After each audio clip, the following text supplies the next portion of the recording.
in general life as well as for the purpose of strenuous competitions. So, with the same, we can say that we can develop the level of strength in the body muscles in three various types.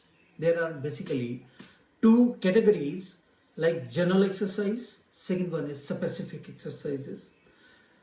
The general exercises are performed to prepare the base of general strength and they are not related to any particular sports technique. That means every layman can practice all these methods of strength development. These exercises equally develop the whole body and are good warming up and conditioning set of exercise. We can use this type of method to perform our day-to-day routine. Second type is specific exercises.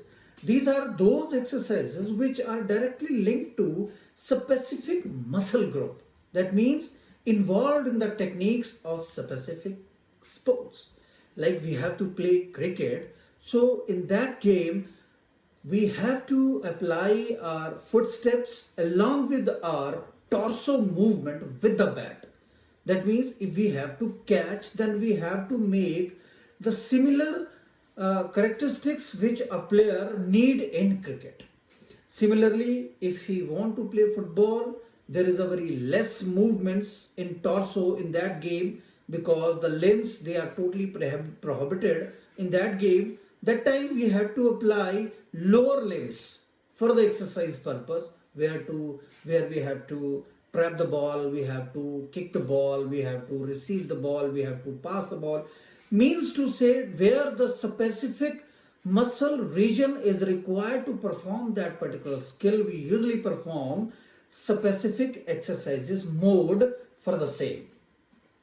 Strength is largely developed through weight training. That means without the use of weights, whether it is spring based, resistance based exercises or free weight exercises, weight training program can be divided in three basic categories corresponding to three types of muscle contraction.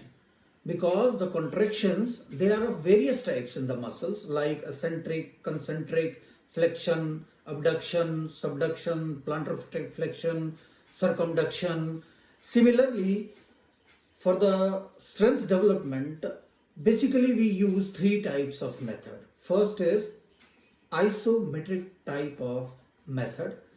The word isometric comes from the Greek word that is iso plus metric. Iso stands for same and metric stands for size. Size means length or measurement.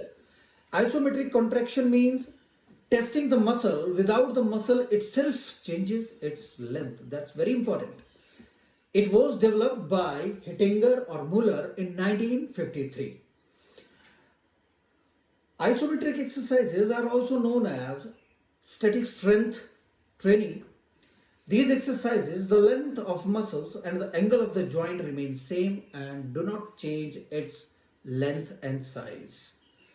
These are direct movements of an individual's body or object is not visible to the third person.